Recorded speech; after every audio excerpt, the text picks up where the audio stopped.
नमस्कार, बिहार न्यूज में आप सभी का स्वागत है। मैं हूं प्रीति और खबरों की शुरुआत राजधानी पटना से करेंगे।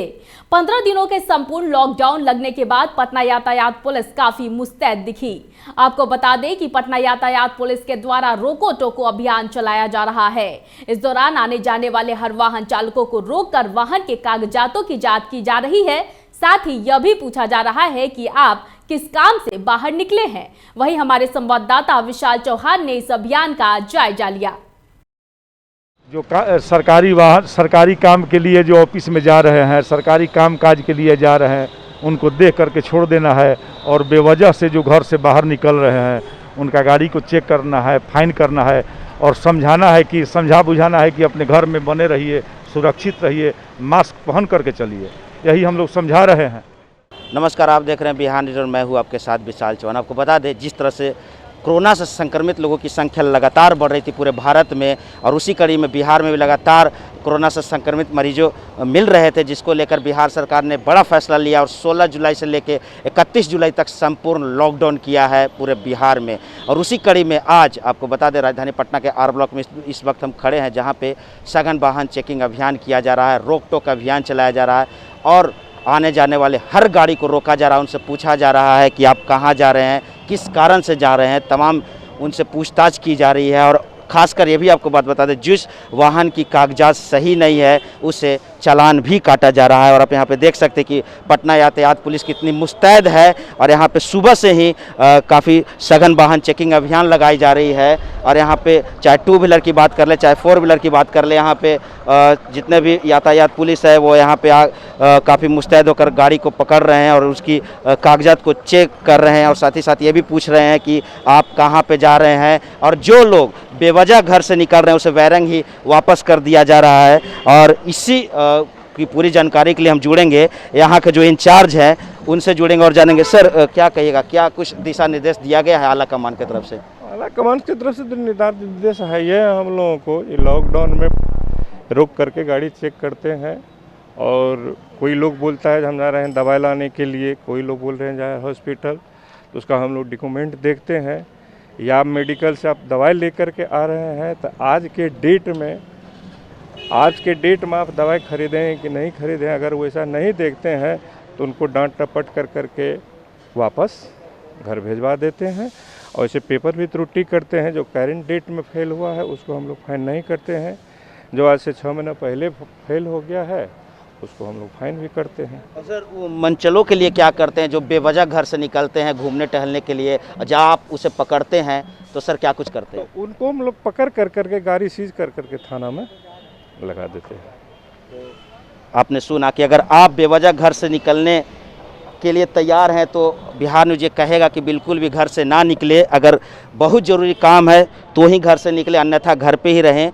आप देख सकते हैं कि किस तरह से पटना यातायात पुलिस काफ़ी मुस्तैद है और जिसको लेकर अगर आप बेवजह घर से निकल रहे हैं तो तैयार हो जाइए कि आपकी चालान कटनी तय है। तो आप देख सकते हैं यहाँ पे कितने गाड़ियों का जो है लाइन लगा हुआ है, कतार लगा हुआ है। यहाँ पे खुद यहाँ पे जो यहाँ पे जो इंचार्ज है वो खुद सड़क पे उतरे हुए हैं और आला कमान की तरफ से निर्देश भी दिया गया है कि सघन वाहन चेकिंग की जाए। और मैं दिखाना चाहूँगा इस तरफ भी, ये तो इस तरफ की बात है, एक आर ब्लॉक में एक और तरफ है जहाँ पे वहाँ भी पूरी चेकिंग लगाई गई है। वहाँ पे भी इंचार्ज बैठे हुए हैं। आप देख सकते हैं कि वहाँ पे खुद वहाँ पे भी सघन वाहन चेकिंग अभियान लगाया जा रहा है। वहाँ पे भी जो है बड़ी वाहनों को वहाँ पे चेक किया जा रहा है और पूछा जा रहा है उनसे कि आखिर आप क्यों निकल रहे हैं। और तमाम जो कागज़ है वो चेक की जा रही है, चाहे 2 व्हीलर की बात कर ले, चाहे 4 व्हीलर की बात कर ले, सारे वाहनों को यहाँ पे चेक किया जा रहा है। तो बिहार न्यूज आपसे फिर से ये कहेगा कि अगर आप बेवजह घर से निकलने की सोच रहे हैं तो बिल्कुल भी ना निकलें और घर में रहें, सुरक्षित रहें। जो भारत सरकार के दिशा निर्देश दिया गया है, लगातार सैनिटाइजर का इस्तेमाल करें, क्योंकि जिस तरह से कोरोना से संक्रमित लोगों की संख्या लगातार पूरे बिहार में बढ़ रही है, जिसको लेकर बिहार सरकार ने संपूर्ण लॉकडाउन लगाया है 16 जुलाई से लेकर 31 जुलाई तक। तो उसी में आप घर में रहें, सुरक्षित रहें, बिल्कुल भी घर से ना निकलें। हाँ, बहुत ज़रूरी काम है तो ही निकले, अन्यथा घर में परिवार के साथ रहे। तमाम जानकारियों के लिए देखते रहे बिहार न्यूज और भी अपडेट के साथ मैं जुड़ूंगा। तब तक मुझे दीजिए। बाढ़ बीडीओ अमरेंद्र कुमार और थाना अध्यक्ष संजीत कुमार लॉकडाउन में सरकारी आदेशों का पालन कराने के लिए दल बल के साथ बाढ़ की सड़कों पर उतर बगैर मास्क लगाए लोगों के विरुद्ध कार्रवाई करते हुए 50 रुपए प्रति व्यक्ति की दर से जुर्माना वसूला। वहीं दूसरी तरफ बाढ़ बाजार में जो दुकानदार लॉकडाउन की अवधि में भी समय सारणी का पालन नहीं करते हुए दुकान खोले पाए गए, उनके विरुद्ध भी कार्रवाई करते हुए उनके दुकानों को सील कर दिया गया। और कानूनी सेवाओं को छोड़ के बाकी सारी सेवाएं बंद रहेंगी और जो भी व्यक्ति बगैर मास्क के रोड पे पकड़े जाएंगे उनसे हम लोग जुर्माने की राशि वसूल कर रहे हैं। और वैसे दुकान जिनको बंद रखना है, अगर दुकान खुली हुई मिल रही है तो उसको हम लोग सील कर रहे हैं। खबर वैशाली के गोरौल थाना इलाके के मोहम्मदपुर पोझा गांव की है, जहां गांव के पोखर से युवती का शव बरामद किया गया है। मृतिका युवती की पहचान मोहम्मदपुर पोझा गांव के मुकेश राय की पुत्री सोनी कुमारी के रूप में की गई है। मृतिका के परिजनों के मुताबिक सोनी कुमारी एक दिन पहले से ही लापता थी। फिलहाल पुलिस ने शव को कब्जे में लेकर पोस्टमार्टम के लिए भेज दिया है और इस पूरे मामले की छानबीन में जुट गई है। आज सुबह एक ग्रामीण आया, खेत में जा रहे थे तो देखे कि तालाब में लाश पड़ा हुआ है। तो उनके द्वारा हम लोग को सूचना मिली तो हम लोग थाना प्रभारी को सूचना दिए। थाना प्रभारी आएंगे, उसके बाद विशेष देखा जाएगा क्या है। आप कौन? हम पोझा मुखिया विकास कुमार। कौन सा जगह पे है ये? मोहम्मदपुर पोझा पंचायत और इस्माइलपुर का बॉर्डर है। कैसा सब नजर आ रहा है? देखने से तो प्रतीत होता है कि कम उम्र की लड़की है, हो सकता है इसके साथ कोई गलत व्यवहार किया गया हो। बिहार में बढ़ते कोरोना संक्रमण की संख्या को देखते हुए बिहार सरकार ने 16 से 31 जुलाई तक लॉकडाउन लगा दिया है। वहीं उत्तर बिहार घोषित राजधानी मुजफ्फरपुर शहर के मुख्य चौराहा सरैयागंज टावर चौक पर लॉकडाउन का मिला जुला असर देखने को मिला। शहर में दुकानें बंद है, लेकिन सब्जी, फल और अन्य अति आवश्यक सेवाओं में आने वाली दुकानें खुली हुई है। वहीं सड़कों पर भारी संख्या में गाड़ियों और आम लोगों का आवागमन जारी है। बिहार में बढ़ते कोरोना संक्रमण को देखते हुए बिहार सरकार ने आज से लॉकडाउन लगा दी गई है और हम अभी खड़े हैं उत्तर बिहार के अघोषित राजधानी माने जाने वाली मुजफ्फरपुर शहर के मुख्य चौराहा सरैयागंज टावर पर। किस तरह से यहाँ पर ही अति आवश्यक में आने वाले दुकानें जो है, जैसे दवा की दुकानें हैं, फल सब्जी की दुकानें, वो खुली हुई है। लेकिन सबसे बड़ी बात है कि सड़कों पर भारी संख्या में वाहनों का आवागमन है। लोग बेवजह भी निकले हुए हैं सड़कों पर, कोई अति आवश्यक कार्य से निकले हुए हैं, लेकिन अनावश्यक भी लोग ज़्यादा संख्या में सड़कों पर टहल रहे हैं।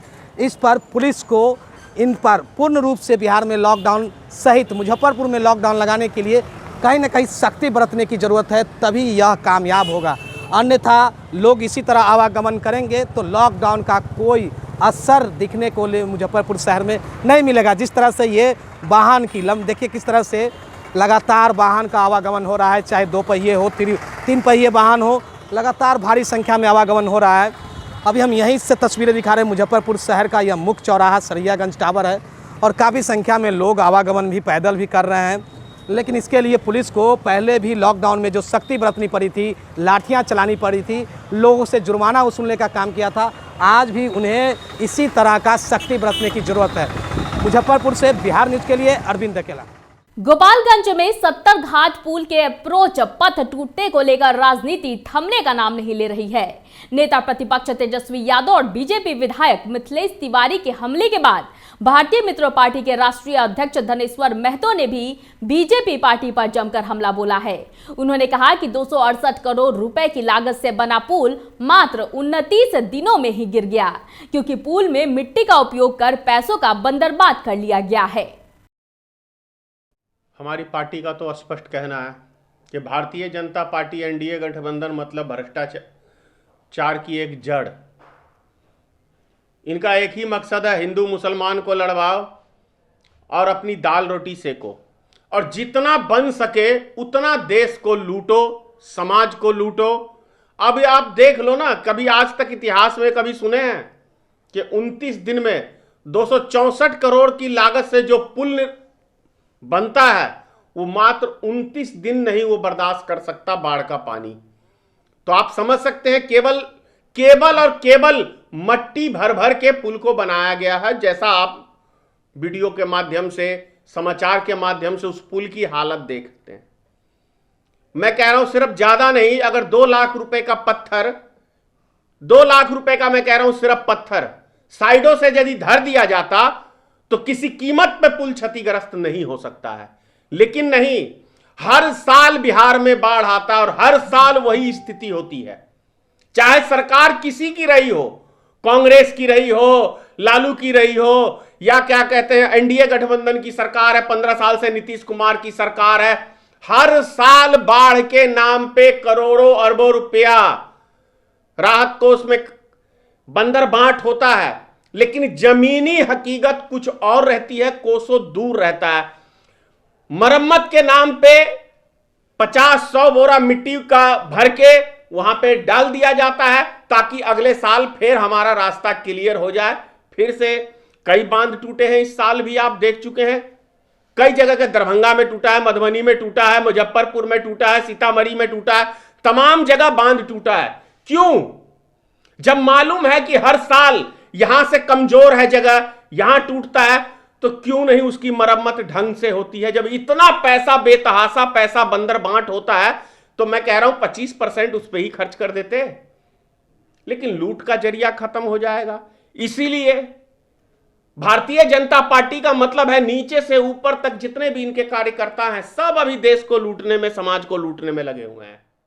पुलरल्स पार्टी के अम्बेसडर कुमार अनिमेष की अध्यक्षता में आयोजित प्रेस वार्ता में कई गंभीर मुद्दों को लेकर आगामी विधानसभा चुनाव में पूरी तैयारी के साथ उतरने का बयान जारी किया गया है।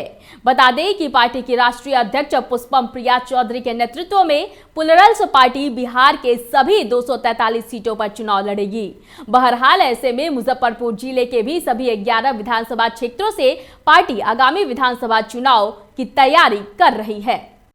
आज की जो प्रेस वार्ता है उसका मुख्य जो पॉइंट है वो ये है कि प्लुरल्स पार्टी को पूरे बिहार में और मुजफ्फरपुर में किस तरह से इस पार्टी की जागरूकता हर एक मुजफ्फरपुर के लोगों को और बिहार के लोगों को बताया जाए, यही मेन पॉइंट है आज का। और इसके साथ मेंबरशिप ड्राइव जो सदस्यता अभियान है उसको खासकर इस लॉकडाउन में ऑनलाइन और ऑफलाइन दोनों जो है वो वेबसाइट पे ऑप्शन अवेलेबल है, उससे वो सदस्यता ग्रहण कर सकते हैं। फतुहा में जांच करने पहुंची खाद्य आपूर्ति महिला ऑफिसर के साथ एक वार्ड पार्षद द्वारा बदसलूकी का मामला प्रकाश में आया है। जानकारी के अनुसार वार्ड संख्या 16 में ग्रामीणों द्वारा लगातार डीलर के खिलाफ शिकायत मिल रही थी। वहीं जांच के बाद खाद्य आपूर्ति पदाधिकारी रंजीता वर्मा ने डीलर को सख्त हिदायत देते हुए अविलंब राशन बांटने का निर्देश दिया, लेकिन उसी समय आधम के वार्ड संख्या 16 के पार्षद संतोष कुमार चंद्रवंशी ने एमओ के साथ बदसलूकी की।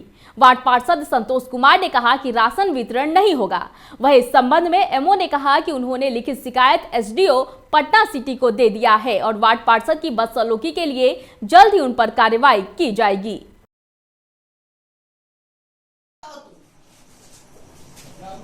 तुम डीलर है, सामान आज नहीं बांट रहे थे? बांटे में क्या बांटे? कितना बांटे हैं? आज एको आदमी को नहीं दिए। और कितना आदमी बाकी है अभी?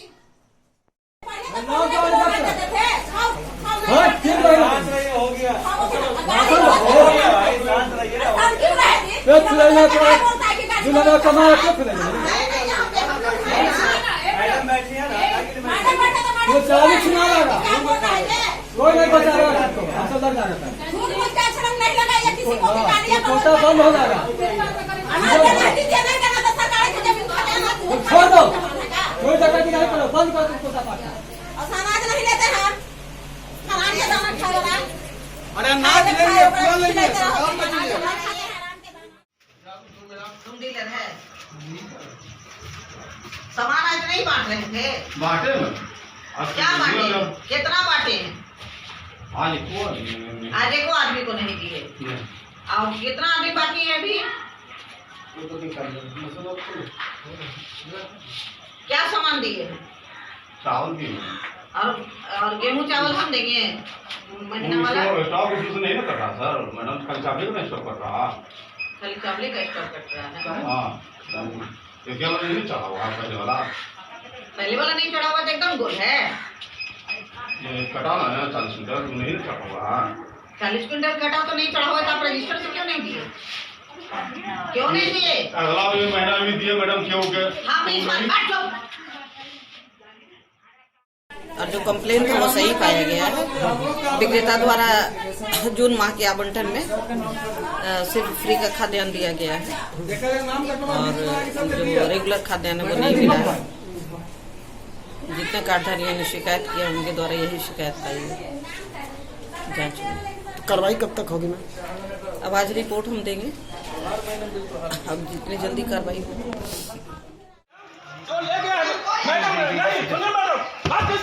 शीशा गिरा, शीशा गिरा कहाँ ना? किसी को जनता जो ले गया है जो नहीं दे रहे थे, हम भी सुने मैडम, बात में हम भी बात कर रहे हैं, मेरा भी अधिकार है, हम बात कर इस तरीके के, मेरा भी अधिकार है, हमको जो है ये के साथ कर दिया कि नहीं, हम कुछ नहीं है, हम लोग हम मेरा अधिकार नहीं मैडम, हम भी बात कर सकते हैं मैडम, ऐसे नहीं, जनता हमको किस के चाहती है, जिसको नहीं पता उसको जो बनेगा इस सब तरह के जो है जिसको मैडम जिसको नहीं है उसको नहीं, ये बड़ा नीचे होता है मैडम।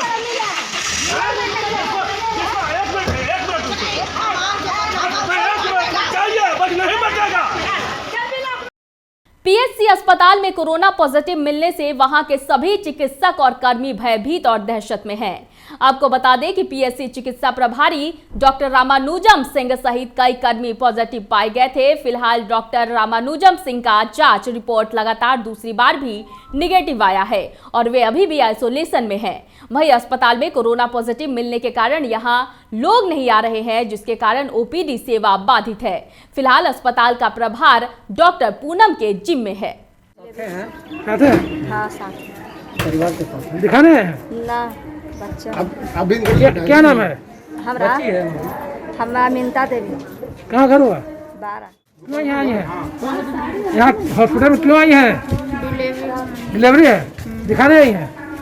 कहाँ घर हुआ? 12। आप कौन है? चचानी थी, हम आए हैं। यहाँ दिखाने आई है? 5 डे हॉस्पिटल में आए हैं? हॉस्पिटल में यहाँ क्या करने आए हैं? वो एगो फार्म भरना था।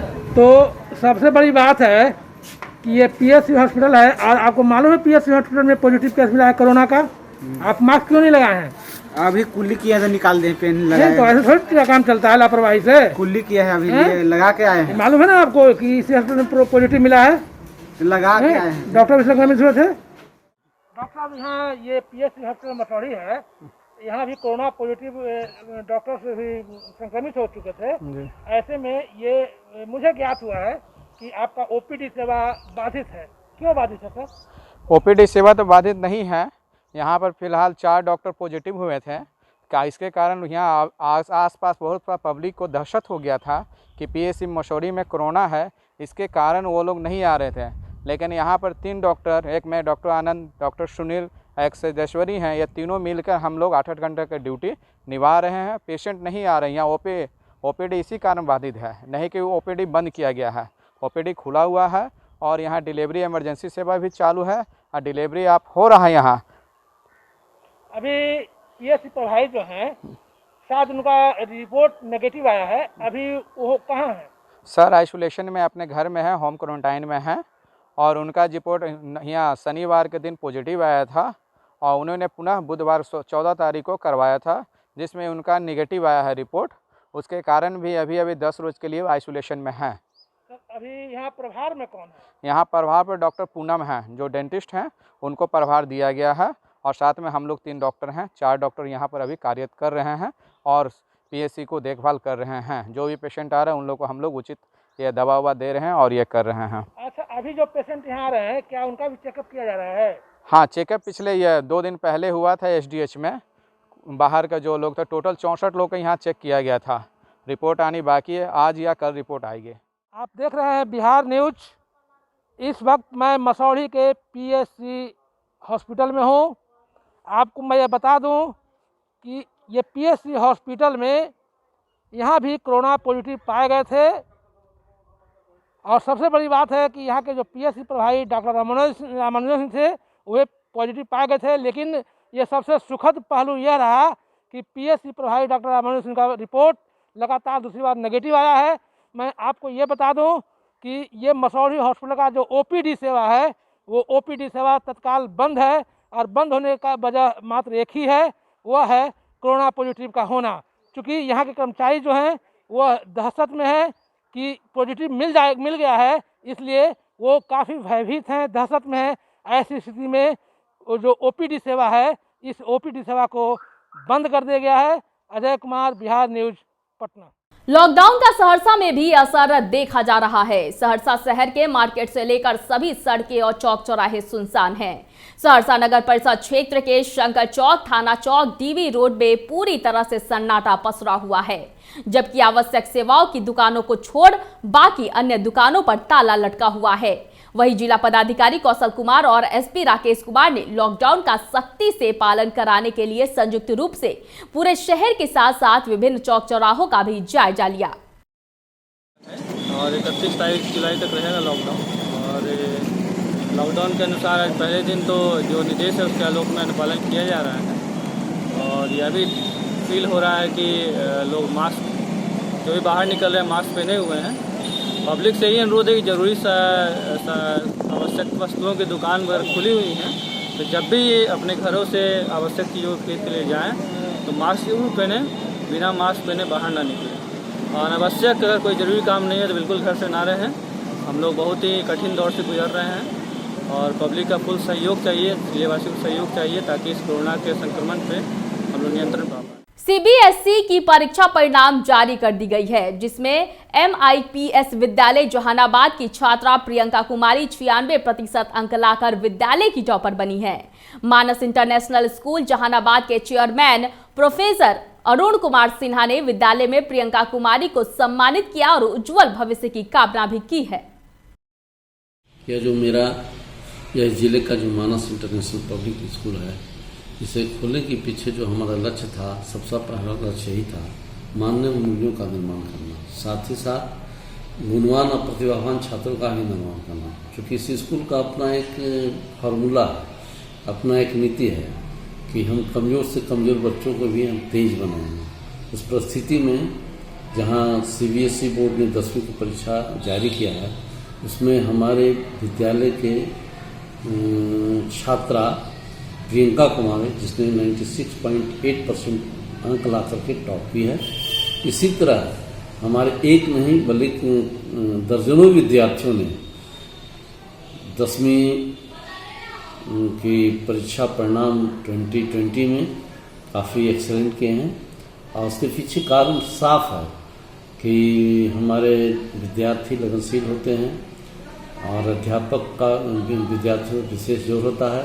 साथ ही साथ बीच बीच में जो बच्चों के माता पिता हैं, पेरेंट्स हैं, वो हम लोगों के कहने के आधार पर वो पहल भी करते हैं, जिसका परिणाम आज सामने हम लोग देख रहे हैं। क्योंकि ज़िले में टैलेंट की कमी नहीं है, ज़रूरत है बस उस टैलेंट को उभारने का और उभार करके उन विद्यार्थियों को समझाने का और उनको सही दशा और दिशा निर्देश में लाने का। यही कारण है कि आज प्रियंका कुमारी जो है बिल्कुल निर्धन परिवार से आती है और ग्रामीण परिवेश में रहती है। इनके पिताजी आज भी मतलब मुर्गी फार्म चलाते हैं। उस परिस्थितियों में, उस गरीबी के हाल में रहते हुए और कहीं एक ट्यूशन नहीं की, कोचिंग नहीं की और स्कूल के शिक्षकों पर विश्वास करके और अपने आप उसको कॉन्फिडेंस, आज इसका नतीजा है कि आज जिले में प्रियंका कुमारी का डंका बज रहा है, जिससे विद्यालय परिवार गौरवान्वित है, विद्यालय परिवार में उत्साह का माहौल है। इस अवसर पर हम अपने समस्त अभिभावकों को, विद्यार्थियों को, विद्यार्थियों के शिक्षकों को मैं हृदय से बधाई देता हूँ, शुभकामना करता हूँ, नमन करता हूँ। मामला किशनदासपुर पंचायत के भोला टोला का है, जहां रेलवे लाइन की जमीन पर रह रहे रानी दीरा के कटाव पीड़ित धनंजय मंडल को कुछ अपराधियों ने बीती रात हथियार के बल पर जबरन उठाकर अपने साथ मलकपुर गांव ले गए। बदमाशों ने उसे मारपीट कर अधमरा कर दिया और उसके बाद कट्टा थमाकर इसकी सूचना अंतीचक थाने को दे दी। जब पीड़ित के परिजन थाने पहुंचे तो पुलिस ने सभी को गाली देकर वहां से भगा दिया। पुलिस ने घायल युवक का बिना इलाज कराए गिरफ्तार कर उसे जेल भेज दिया। हालांकि ग्रामीणों ने मारपीट का घटना का वीडियो भी जो है वो वायरल कर दिया है, लेकिन अब ये सवाल उठता है कि आखिर अंतीचक पुलिस ने बिना मामले की जांच किए निर्दोष युवक को जेल कैसे भेज दिया। रानी दरा है। आपका पति के साथ क्या हुआ था? कुछ न सर, वो जो है ना उसको 2 आदमी यहाँ से ले गया रेलवे ढाल से ले जाकर सर, और वहाँ से मथुरापुर से ले जाकर वो लोग पीने खाने में इधर व्यस्त हो गए। और वहाँ से जब 2 आदमी और एक जो आए वो उसको बैठा कर, और 2 लड़का था साथ में, 2 लड़का थे। तो फिर वो जो है मतलब कि साथ में जो थे वो तो उधर एक टॉयलेट करने के लिए उधर चला गया, और एक जो बचा तो उधर बाइक पे बैठा गया, और 2 उधर से आदमी जो बदमाश आया सर, और वो जो है मतलब कि मेरे हस्बैंड को ज़बरदस्ती पकड़कर खींच कर लेकर चला गया, और उसको जो है मार पीट कर उसको बेहोश मतलब कि कर फिर से होश में लाकर फिर से दोबारा उसको मार दिया सर। अब मार कर उसको बोला कि पिस्तौल देकर बोला कि फायर करो।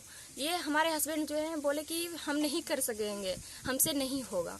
फिर भी वो बोला कि से नहीं तुमको करना पड़ेगा, करो। मार कर बोला कि से तुमको करना पड़ेगा, करो। तो ये मेरे हस्बैंड तो नहीं कर रहे थे, वही बदमाश सब हाथ में पकड़कर पिस्तौल लेकर बोला कि फायर करो, और वो लोग ही फायर करवाया सर। अब फायर करने के बाद मेरे हस्बैंड जो है सर बेहोश हो गए। बेहोश होने के बाद हाथ जो है पिस्तौल हाथ में ही रह गया, तो वो तो बेहोश हो गया सर। क्या आपको कब पता चला ये इस विषय में? हमको ये सब पता चला यही लगभग रात में, सोमवार को रात में 10 बजे तक। थाना गए थे आप? थाना लेडीज होकर हम कैसे जाएंगे सर 10 बजे? कोई गया था आपके घर से? हाँ सर गया था। क्या बोला गया था थाना से? कि यही हमारे आदमी को मार पीट कर फेंक दिया है, से कुछ कीजिए, हमारे पास सबूत भी है। हाँ। लेकिन वहाँ का थाना का जो है मतलब दरोगा वो कुछ मतलब कि सबूत पे ध्यान ही नहीं दिए। वो लोग बोले कि हम सब जानते हैं, ये सब आप लोग का नाटक नहीं चलेगा, गलती है धनंजय का, लेकिन हमारे हस्बैंड का कोई गलती नहीं है सर। क्या उसने कभी पुराना केस का नहीं सर, कोई भी केस नहीं है सर। कोई केस है? क्या कोई ऐसा मतलब क्या दुश्मनी? राजीव कुमार। घर रानी दियारा। आपके भाई के साथ क्या क्या हुआ था? भाई के साथ जो है मतलब मुसरी टोला चंदनी चौक के बगल से जो है रूपा यादव और सब उसका भाई सब मिलके जो है उस जगह सामान जो है दिखा के उसको ले चला गया। ले जाने के बाद जो है मलकपुर की ओर ले गया। उसके बाद उसको बुरी तरह से जो है मारपीट किया। मारपीट करने के बाद जो उसके हाथ में घर से जो है कटा ला के दे दिया और गोली फायर करके उसके हाथ में बेहोश होने के बाद हाथ में दरा दिया। फिर जो है थाना प्रभारी को सूचना कर दिया रूपा यादव। उसके बाद थाना प्रभारी आया और उसको उठा के ले गया अंतीचक। जब हमको मालूम हुआ कि मेरे भाई का जो अपहरण कर लिया है, उसके बाद जो है हम लोग जो है छानबीन के लिए निकले, खोजने के लिए। पता करते करते नहीं लगा पता, तो हम लोग अंतीचक थाना गए। रात में थाना जब पहुँचे तो वहाँ पूछे सिपाही को, सिपाही बोला कि यहीं पर है। से हम बोले कि हमको देखने दीजिए, बोला कि ना अभी नहीं दिखाएंगे, से सवेरा ना। तो सर हम लोग वहाँ से जो है चल दिए थाना से, और उल्टा सीधा जो है सिपाही सब बोल रहा था, ये मतलब अलील जलील बात बोल रहा था। क्या गाली दे रहा था? हाँ, कि मतलब तुम लोग जो है गलत आदमी हो, रात में जो है कोई मिलने के लिए आता है। हाँ। तो सवेरे गए तो क्या बोला? सवेरे हम लोग गए तो सवेरे गए तो वहाँ का जो है दरोगा सब बैठे और हम गए वहाँ पर आवेदन लेके। आवेदन ले गए तो दरोगा साहब बोला कि आवेदन देने से क्या होगा, यह जो है इसको हम रेस्ट कर देंगे, जेल भेजेंगे। हम बोले सर इसका गलती क्या है, पहले देख लीजिए और ऑडियो वीडियो जो है वायरल जो हुआ था उसके बारे में भी बोला उसको हम नहीं देखेंगे, देखने से क्या होगा। हम फिर बोले सर छानबीन कर लीजिए जाके, मेरा भाई निर्दोष है। बोला नहीं, तुम्हारा भाई क्रिमिनल है, तो निर्दोष नहीं है, तो कुछ नहीं होगा।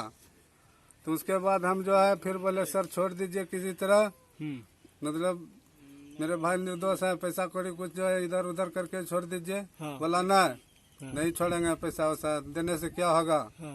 से हम रूपा यादव जो है वो बोला कि मतलब कि नहीं कि ये लोग जो है। खबर सासाराम से है, जहां मुफस्सिल थाना क्षेत्र के 12D के पास से एक 24 वर्षीय युवक का शव बरामद किया गया है। परिजनों ने महज 4 कट्ठा जमीन को लेकर मृतक के चाचा पर ही हत्या का आरोप लगाया है। वहीं पुलिस ने शव को कब्जे में लेकर पोस्टमार्टम के लिए सासाराम सदर अस्पताल भेज दिया है। फिलहाल पुलिस इस पूरे मामले की छानबीन कर रही है।